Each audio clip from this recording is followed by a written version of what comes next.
Hallo Leute, herzlich willkommen Sie Deutsch zu lernen. Hello everyone, you are warmly welcome to Learn German.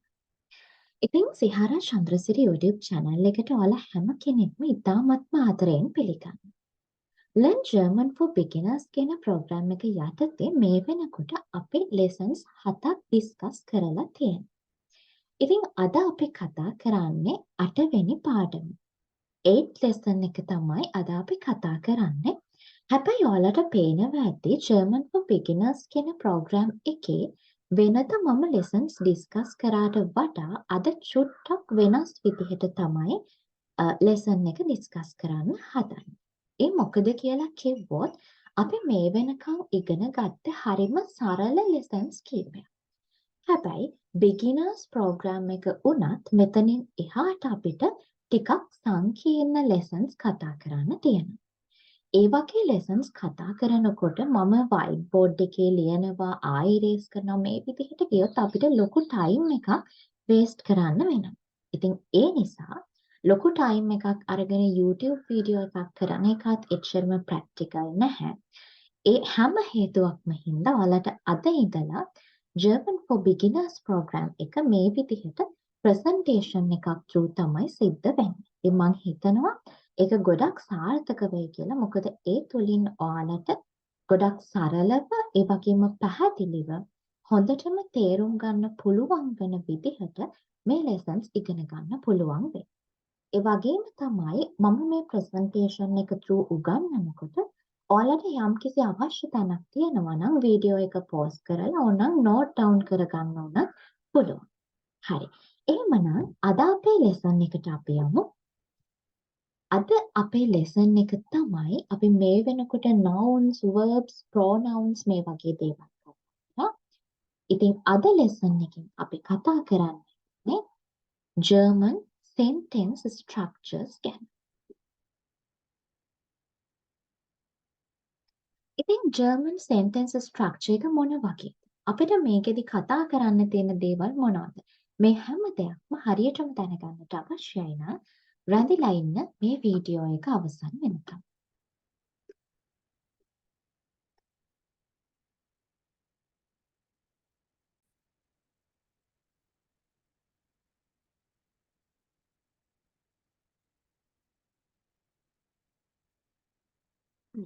බලන්න ළමයි මේ German sentence structure එකට අපි කියනවා Satzstruktur කියලා.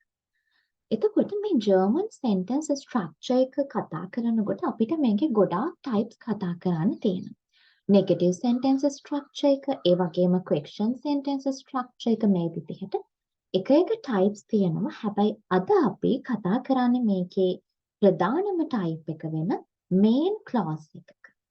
එහෙමත් නැත්නම් අපි ජර්මන් වලින් සරල වාක්‍යයක් ලියනකොට සරල ප්‍රධාන වාක්‍යයක් ලියනකොට කොහොමද sentence structure එක හැදෙන්නේ කියන එක. ඉතින් මේක තවත් සරලව කිව්වොත් එහෙනම් සාමාන්‍ය ජර්මන් වාක්‍යයක් ලියන විදිහ තමයි වාක්‍යයක් ලියනකොට අපි කොහොමද ලියන පිළිවෙල කියන එක තමයි අපි මේකෙදි කතා කරන්නේ. මේක ඇත්තටම මේ ඉංග්‍රීසි වල sentence structure එකට සමානයි. අපි ඉංග්‍රීසි වලින් sentence එකක් ලිව්වොත් ලියන්නේ කොහොමද? ඉස්සෙල්ලාම අපි දානවා subject එක, ඊට පස්සේ verb එක සහ objects හෝ අමතර මොනවා හරි තියෙනවා නම් ඊට පස්සේ අපි දානවා. ඉතින් මේ විදිහට තමයි German sentence structure එකත් හැදිලා තියෙන්නේ. අපි බලමු ඒක කොහොමද කියලා. German sentence structure එක මම කිව්වා ඉංග්‍රීසි වගේමයි. අපි මුලින්ම subject එක දානවා. ඊට පස්සේ verb එක. හැබැයි මෙතන verb එක කියනකොට මතක තියාගන්න. conjugate වුණ verb එක. subject එකට අනුව conjugate වුණ verb එක තමයි අපි මේ දාන්නේ. මම ඔයාලට පහුගිය සතියේ lessons වලින් කියලා දුන්නා අපි කොහොමද subject එකට අනුව මේ verb එක දාන්නේ කියන එක.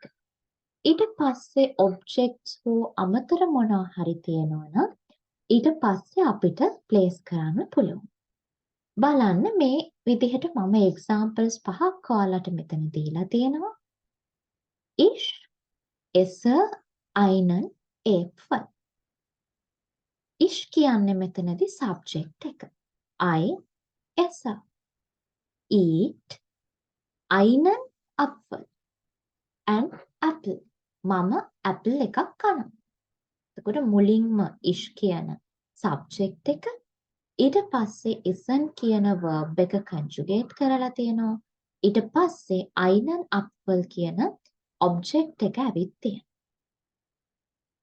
බලන්න second sentence එක.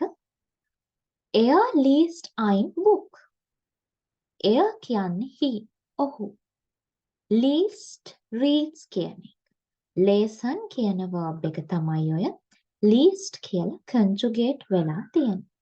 Ein Buch, a book. ඔහු පොතක් කියවනවා. එතකොට මුලින් subject එක ඊට පස්සේ verb ඊට පස්සේ objects. එහෙම දාලා තමයි German sentences හදන්නේ. ඊළඟ එක she drank Wasser. ඇය වතුර බොනවා. she කියන්නේ she කියන එක subject එක trinken කියන verb එක conjugate වෙලා තියෙනවා. Wasser කියන්නේ object එක. ඇය වතුර බොනවා. Wir spielen Fußball. අපි ෆුට්බෝල් ප්ලේ කරනවා. මෙතන wir කියන්නේ ළමයි subject එක. ඒ කියන්නේ කතෘ. Spielen කියන්නේ verb එක. ඒ කියන්නේ ක්‍රියාව. ෆුට්බෝල් කියන්නේ object එක. එහෙමත් නැත්නම් මේ කතෘ කරන ක්‍රියාවට යටත් වෙන පදය. කර්මය. Ihr seht einen Film. ihr කියන්නේ ඔයාලා කියන එක. ඔයාලා seht බලනවා. einen film. a film. You watch a movie. එහෙමත්. එතකොට බලන්න මේ හැම එකකම ish, er, sie, wir, ihr මේ subject එක මුලින් ඇවිත් තියෙනවා. ඊට පස්සේ conjugate කරලා essa, liest, trinkt, spielen, seht ඒ විදිහට verb එක ඇවිත් තියෙනවා. ඊට පස්සේ objects හෝ අපිට අමතර මොනවා හරි තියෙනවා නම් ඊට පස්සේ දාන්න පුළුවන්. දැන් මෙතන මේ තියෙන්නේ මේ ඔක්කොම apple, book, Wasser, Fußball, film මේ ඔක්කොම objects තමයි තියෙන්නේ. දැන් මම මේ කියපු හැම වෙලාවකම කිව්වා මේක subject එක, මේක verb එක, මේක object එක. ඇත්තටම මේ subject එක විදිහට ළමයි අපි use කරන්නේ. කවුරු හරි person කෙනෙක්ගේ නම. ඒ කියන්නේ ක්ලාරාද, මයිකල්ද, ලීසාද මේ විදිහට person කෙනෙක්ගේ නමක්. එහෙමත් නැත්නම් කවුරු මොකක් හරි pronoun එකක්. ඒ කියන්නේ ඔහු, ඇය, it, do, es, ts මෙන්න මේ වගේ pronoun එකක්. එහෙම නැත්නම් යම්කිසි noun එකක්. ඒ කියන්නේ උදාහරණයක් විදිහට අපි ගත්තොත් der Vater, die Mutter, das Buch මෙන්න මේ වගේ මොකක් හරි නාම පදයක් හෝ එමන් නැත්නම් සර්වනාම පදයක් හෝ එමන් නැත්නම් proper noun එකක්. පුද්ගලයෙකුගේ වගේ නමක් වගේ දෙයක් අපිට subject එක විදිහට use කරන්න පුළුවන්. ඇත්තටම මේ subject එක කියන්නේ ඒ අදාළ වාක්‍යයේ action එක perform කරන කෙනා. ඒ කියන්නේ ක්‍රියාව සිද්ධ කරන කෙනා. ඊළඟට අපි verb එක කියන එක හොඳටම දන්නවා. මම last weeks වල ඔයාලට verb එක කියන එක කියලා දුන්නා. මොකක්ද අපි කරන ක්‍රියාව කියන එක ඊට පස්සේ දානවා. ඒ වගේම මේ object එක කියන්නේ කතෘ කරන ක්‍රියාවට යටත් වෙන පදය.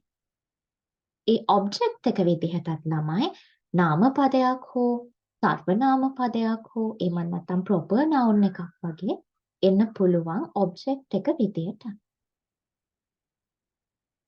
ඒ වගේම මම ඔයාලට කිව්වා මේ වාක්‍ය හදනකොට object විතරක් නෙවෙයි. තව අමතර දේවලුත් වාක්‍යයේ තියෙන්න පුළුවන්. අපි ඉංග්‍රීසි වලින් ගත්තොත් rest එක කියලා කියන්නේ. ඒ කියන්නේ මොන වගේ දේවල්? සාමාන්‍යයෙන් preposition එකකින් වගේ sentence එකකට සම්බන්ධ වෙන දේවල්. එහෙමත් නැත්නම් මොකක් හරි adverb එකක් වගේ දෙයක්. මෙන්න මේ වගේ දේවල් rest එක විදිහට යෙදෙන්න පුළුවන්. එතකොට ඒ වගේ අමතර දෙයක් අපි වාක්‍යයට add කරනවා නම් ඒක add කරන්නේ subject එක ලිව්වා ඊට පස්සේ verb එක ලිව්වා ඊට පස්සේ object එක ලිව්වා ඊට පස්සේ තමයි අර අමතර දේවල් ටික අපි වාක්‍යයට ඇඩ් කරන්නේ. බලන්න මෙතන තියෙනවා Ich lese ein Buch. Ich කියන්නේ මම, කර්තෘ subject එක. lese verb එක කියවනවා. ein Buch පොතක් object එක. මම පොතක් කියවනවා. in park. in the park. park එකේදී මම පොතක් කියවනවා. එතකොට මේ in park කියන කොටස මම ඔයාලට මෙතනදී අන්තිමටම දාලා තියෙනවා. එහෙම තමයි වාක්‍ය හදන්නේ. ඊට පස්සේ බලන්න er ist einen Apfel. අපි කලින් කතා කරපුම sentence එකක් නේ. er කියන්නේ ඔහු. ist කියන්නේ කනවා ක්‍රියාව. einen Apfel. apple එකක් කනවා. mit Freunden යාළුවොත් එක්ක. ඒක අමතර දෙයක්. ඒක ඔන්න අපි අන්තිමටම දාලා තියෙනවා. ඊට පස්සේ බලන්න sie schreibt einen Brief auf Deutsch am Schreibtisch. sie schreibt. ඇය ලියනවා. sie කියන්නේ subject එක. schreibt verb එක. conjugate කරපු verb එක. einen Brief ලියුමක්. ඇය ලියනවා ලියුමක් auf Deutsch. German වලින්. ඒක අමතර දෙයක්. ඒක ඊට පස්සේ දාලා තියෙනවා. am Schreibtisch. Schreibtisch කියන්නේ desk එක. writing table එක. එතකොට එයා ලියනවාලු ලියුමක් ජර්මන් වලින් writing table එකේ. මෙන්න මේ විදිහට අපිට අන්තිමටම දාන්න පුළුවන් ඔය අමතර දේවල් ටික. එතකොට ළමයි මේ ලෙසන් එකෙන් මට ඔයාලට කියලා දෙන්න අවශ්‍ය වුණේ අපි මේ වෙනකොට නාමපද ඉගෙන ගත්තා, සර්වනාම පද ඉගෙන ගත්තා, සබ්ජෙක්ට් එක විදිහට යූස් කරන්න පුළුවන් වෙන්නේ. ඊට පස්සේ අපි ක්‍රියාපද වෙනම ඉගෙන ගත්තා verbs. එතකොට අපි දැන් දැනගන්න ඕනේ මේ නාමපදයක් සහ ක්‍රියාපදයක් එකට එකතු කරලා වාක්‍ය හදන විදිහ. ඉතින් මෙහෙම වාක්‍ය හදද්දී අපිට මුලින්ම නාමපදයක් හෝ ක්‍රියාපදයක් සබ්ජෙක්ට් එක විදිහට දාන්න නාමපදයක් හෝ සර්වනාම පදයක් සබ්ජෙක්ට් එක විදිහට දාන්න පුළුවන්. ඊට පස්සේ අදාළ ක්‍රියාව දාන්න පුළුවන් ක්‍රියාපදේ. ඊට පස්සේ තව අමතර දේවල් දාන්න පුළුවන් ඔබ්ජෙක්ට් එක හෝ ඊටත් අමතර රෙස්ට් එක විදිහට අමතර දේ. ළමයි මේ වාක්‍ය හදනකොට මේ ඔබ්ජෙක්ට් රෙස්ට් කියන එක අත්‍යවශ්‍ය නැහැ. ඒ දෙක අනිවාර්යෙන්ම අපි ලියන්න ඕනේ නැහැ. හැබැයි අනිවාර්යෙන් අපි මේ සෙන්ටෙන්ස් එකක් හදාගන්නකොට ඒක සෙන්ටෙන්ස් එකක් වෙන්න නම් මේ සබ්ජෙක්ට් එක සහ verb එක අනිවාර්යෙන්ම තියෙන්න ඕනේ. දැන් මෙතන බලන්න first example එක Ich lese ein Buch im Park. මෙතනදී කියන්නේ මම පොතක් කියවනවා පාක් එකේදී. මෙතනදී පොතක් පාක් එකේදී කියන කොටස නැතත් මම කියවනවා කිව්වත් ඒක සෙන්ටෙන්ස් එකක් නේ. ඒකේ තේරුමක් තියෙනවා. එතකොට යම්කිසි වාක්‍යයක අනිවාර්යෙන්ම මේ සබ්ජෙක්ට් එක සහ verb එක තියෙන්න ඕනේ.